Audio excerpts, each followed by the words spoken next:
In 2008, CARA, which stands for the Center for Applied Research in the Apostolate, surveyed Catholics about their beliefs and practices. They found that only 23% of Catholic adults attend weekly Mass, but that of this number, 91% believe in the Church's teaching about the real presence of Christ in the Eucharist. It seems pretty clear that this is part of what leads them to attend Mass every week. Mass is where they will meet and receive Christ, His body and blood, soul and divinity. For those who go to Mass once a month, 65% believe in the real presence. And for those who go a few times a year or less, 40% believe.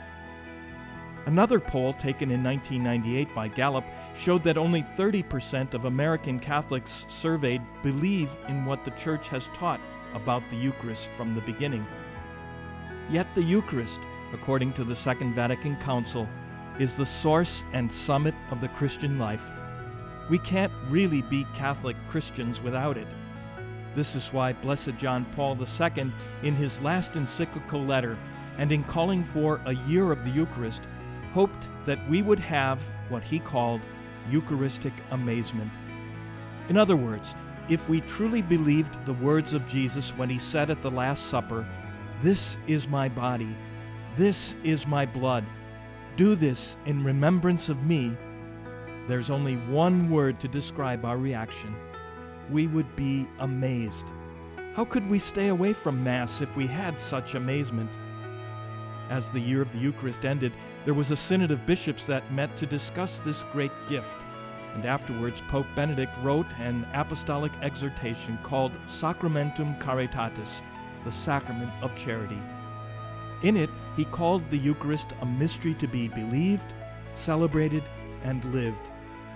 Our belief, or lack thereof, affects the frequency of our celebration and how we celebrate.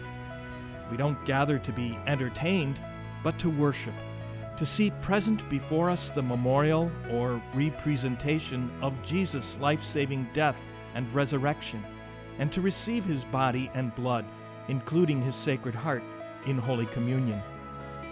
And this will transform our lives. Given the current situation, it's no surprise that Pope Benedict asks us to join him this month in praying that believers everywhere may recognize in the Eucharist the living presence of the risen one who accompanies them in daily life.